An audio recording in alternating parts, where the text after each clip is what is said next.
জয় শ্রীকৃষ্ণ। রাধে রাধে। নমস্কার, সকলকে সুস্বাগত জানাই আমাদের বৈদিক ধর্ম তথা সনাতন ধর্মীয় তথ্যমূলক চ্যানেলে। সকলে কেমন আছেন? নিশ্চয়ই ঈশ্বরের অশেষ কৃপায় সকলে ভালো আছেন, সুস্থ আছেন, সুরক্ষায় আছেন। আজ আপনাদেরকে একটি চমৎকারী উপায়ের কথা আমি আপনাদেরকে জানাচ্ছি। এই উপায় আপনাদের তেজপাতা দিয়ে করতে হবে এই ক্রিয়াটি। এই উপায়টি আপনাদের সমস্ত মনস্কামনা পূরণ করবে। আপনি যদি টাকা পয়সা চান তো পেয়ে যাবেন, আপনি যদি সুখ শান্তি চান তাও পেয়ে যাবেন। আপনি যদি আপনার ঘরের নেগেটিভ শক্তি থেকে থাকে সেই নেগেটিভ শক্তিকে দূর করবে এই উপায় বা ক্রিয়াটি। আপনি যদি চান যে আপনার সমস্ত মনস্কামনা পূর্ণ হোক তো এই শক্তিশালী উপায়টি অবশ্যই আপনারা করুন। যে কোনো মনোবাসনা আমাদের সকলেরই পূরণ হবে। আপনি যদি সরকারি জব পেতে চান, আপনি যদি অনেক অর্থ আপনি যদি খুব দ্রুতই উপার্জন করতে চান, আপনি যদি বাড়ি কিনতে চান, গাড়ি কিনতে চান, আপনি যদি চান যে আপনার ব্যবসা খুবই ভালোভাবেই চলুক, আপনি যদি অবিবাহিত ব্যক্তি হন, অনেক চেষ্টা করছেন, বিবাহ হচ্ছে না, তো এই উপায় করলে আপনার বিবাহ হবে। তো আপনাদের যে কোনো মনস্কামনা নিশ্চয় পূরণ হবেই হবে যদি এই উপায়টি সঠিক নিয়মবিধি মেনে আপনারা করতে পারেন। এই তেজপাতার মধ্যে এমন একটি শক্তি লুকিয়ে রয়েছে, আর এই তেজপাতা প্রত্যেকের রান্নাঘরে কিন্তু কম বেশি রয়েছে। আর এই তেজপাতার মধ্যে স্বয়ং মা লক্ষ্মী দেবীর বাস। এই তেজপাতার সম্পর্ক সরাসরি মা লক্ষ্মী দেবীর সঙ্গে রয়েছে। টেনে খিচড়ে আনে টাকা পয়সাকে আকর্ষিত করে বিশেষভাবে।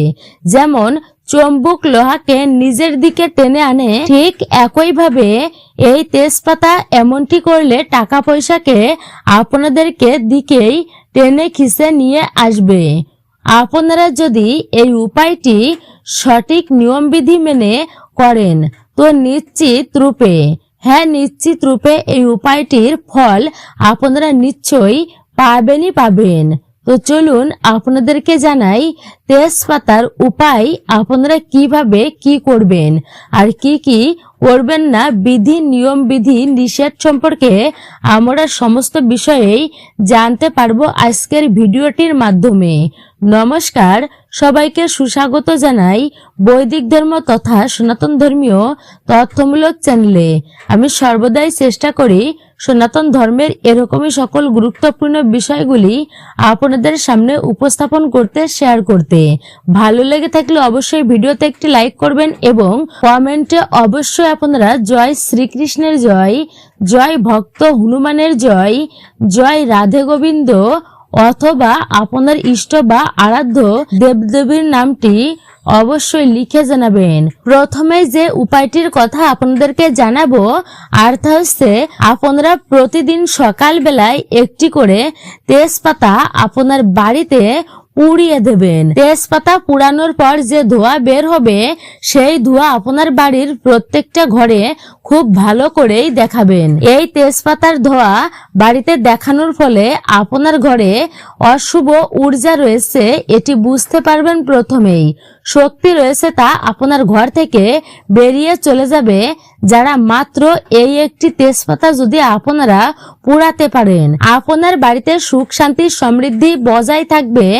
এই তেজপাতা কখনোই কিন্তু মাটিতে বা মেঝেতে আপনারা পোড়াবেন না, কোনো ধুনুচি বা প্লেটে রেখেই এই তেজপাতাগুলো তবে আপনারা পুড়াবেন। আপনারা এই তেজপাতা পুড়ানো হয়ে যাবার পর যে ছাইটা পড়ে থাকে সেটি আপনি বাইরে বা কোনো গর্তে আপনি ফেলে থাকেন, তো অবশ্যই সেই ছাইটা আপনি বাইরে উড়িয়ে দেবেন না। তেজপাতার দ্বিতীয় উপায়টি হচ্ছে এই উপায় যদি আপনারা করতে পারেন, তো আপনাদের যদি বিশেষ করে ধন দৌলত কম থাকে তাহলে আপনাদের হাতে নাতে নিশ্চয়ই আসে না, তো দেরিতে আসে। বা আপনি ব্যবসা করছেন, ব্যবসাতে উন্নতি হচ্ছে না, আপনি দিনরাত্রি কঠোর পরিশ্রম করছেন, তবুও আপনার হাতে ঠিক মতো টাকা পয়সাই থাকছে না, টাকা পয়সাই আসছে না, খুব কমই আসছে। তাহলে আপনারা কি করবেন? আপনারা একটি পরিষ্কার নিখুঁত তেজপাতা আপনারা নিয়ে নেবেন। তারপর সেই তেজপাতা আপনাদের মানি ব্যাগে বা পার্সে রেখে দেবেন। আপনারা আপনাদের ঘরে যেখানে টাকা পয়সা সোনা দানা রাখেন সেই আলমারির লকারে বা ক্যাশ বাক্সে রেখে দেবেন আপনারা এটি।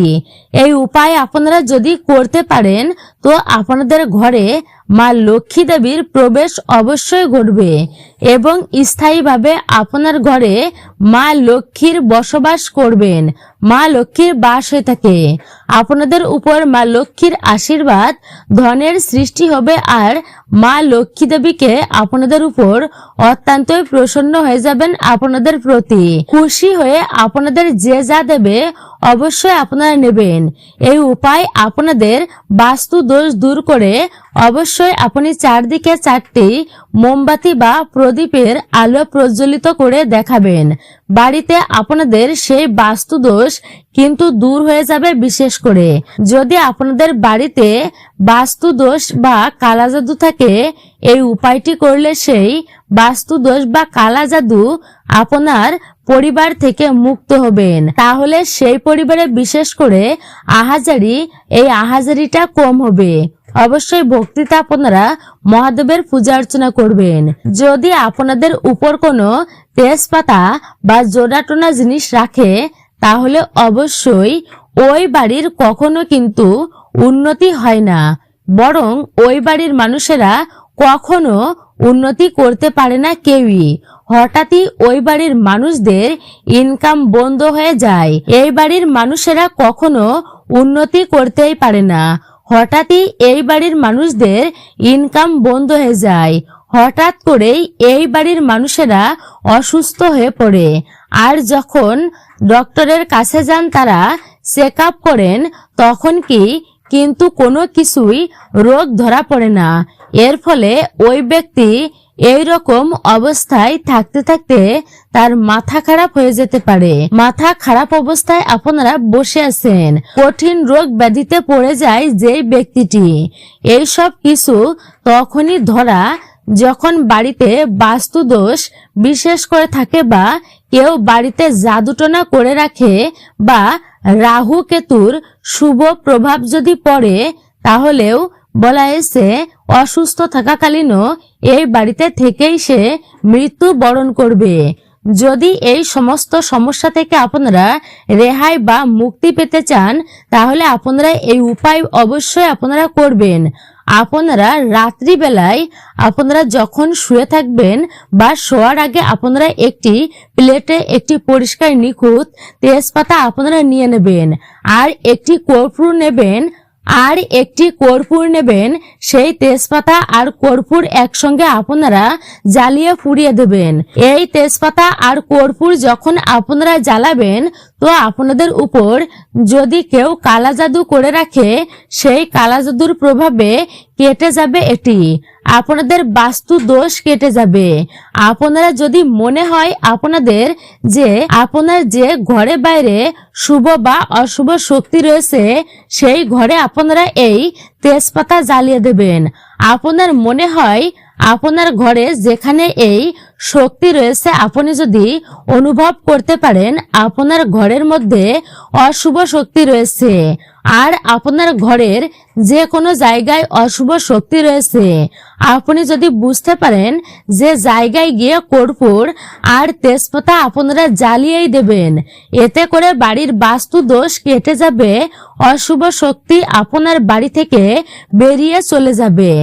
এর পরবর্তী হচ্ছে এই তেজপাতা আপনাদের সকল মনের কথা ভগবানের কাছে পৌঁছে দেন। আপনাদের মনোবাসনা মনস্কামনা বলা হয়েছে মা লক্ষ্মী দেবীর কৃপায় তা দূরীভূত হবে। মা লক্ষ্মী দেবীর কৃপা পৌঁছে দেবে। বিশেষ করে আপনাদের মনোবাসনা, সমস্ত মনোবাসনা ব্রহ্মাণ্ডের কাছে পৌঁছানোর জন্য আপনারা একটি পরিষ্কার নিখুঁত তেজপাতা নেবেন। তারপর সেই তেজপাতার মধ্যে আপনাদের যে মনস্কামনা রয়েছে সেই মনস্কামনা পর্যন্ত লিখে দিবেন। অবশ্যই আপনারা তা লিখুন, কিন্তু আপনাদের এই মনস্কামনা ব্রহ্মাণ্ডের কাছে খুবই দ্রুত পৌঁছে দেবে। তো আপনাদের যে জিনিসের প্রয়োজন, যদি অর্থের প্রয়োজন হয়, আপনারা সেই অর্থের প্রয়োজনের কথাবার্তা তেজপাতার উপর লিখে দেবেন। যদি আপনি সরকারি জব পেতে চান, আপনি যে জিনিসটি পেতে চাইছেন, আপনি সেটাই ওই তেজপাতার উপর আপনি লিখে দেবেন। আপনারা বলা হয়েছে এর পরবর্তী ওই সময় লেখা তেজপাতাটি আপনারা কি করবেন, আপনারা ওই লেখা তেজপাতাটি হাতে নিয়ে আপনারা মনে মনে ভাববেন আপনারা অনেক ভক্তই পেয়ে গেছেন, আপনার সরকারি চাকরি পেয়ে গেছেন। আপনি আপনাদের যে মনস্কামনা রয়েছে, তা মনোবাসনা রয়েছে, তা অবশ্যই পূরণ করুন। আপনারা এ কথা মনে মনে চিন্তা করবেন। তারপর সেই তেজপাতার সঙ্গে একটি কর্পূর নিয়ে আপনারা জ্বালিয়ে দেবেন। তারপর ওই তেজপাতা আপনারা যে ছাই বেরোবে সেই তেজপাতা থেকে, সেই ছাই আপনাদের ঘরের ছাদে গিয়ে উড়িয়ে দেবেন। এর ফলে তেজপাতার সুগন্ধ ও বিশেষ করে বলা হয়েছে তেজপাতা মুখই তুলতে চাইছে না, তেজপাতায় লিখে পুড়িয়ে দিলে সেই মনোবাসনা ব্রহ্মাণ্ডের কাছে পৌঁছে দেবেন। আর আপনি তেজপাতায় যে মনোবাসনা লিখে জ্বালিয়ে দিলেন, সেই মনোবাসনা আপনার পূর্ণ হবেই হবে, 100% গ্যারান্টি। আর আপনারা যখন এই তেজপাতা দেখেন, মানে জ্বালাবেন যখন, অবশ্যই মা লক্ষ্মী দেবীর নাম মনে মনে স্মরণ করবেন এবং আপনাদের যে মনোবাসনা মনস্কামনা রয়েছে সেই মনোবাসনা মনস্কামনা মা লক্ষ্মী দেবীকে মনে মনে বলবেন। দেখবেন আপনাদের জীবনে যে সমস্যায় আসুক না কেন, অর্থ কষ্ট, সেই সমস্যা থেকেও আপনারা মুক্তি পাবেন। অর্থ কষ্টের হাত থেকে আপনারা মুক্তি পাবেন। আপনাদের উপর মাতা লক্ষ্মী দেবীর আশীর্বাদ থাকবে। আপনাদের জীবন সুখ শান্তি ধন ঐশ্বর্যে ভরে উঠবে। আপনাদের ঘর থেকে কখনোই অর্থের ভান্ডার খালি হবে না। আজকের মতো ভিডিওটি এই পর্যন্তই। আপনারা ভালো থাকবেন, সুস্থ থাকবেন, পরম করুণাময় ঈশ্বরের অশেষ কৃপায়।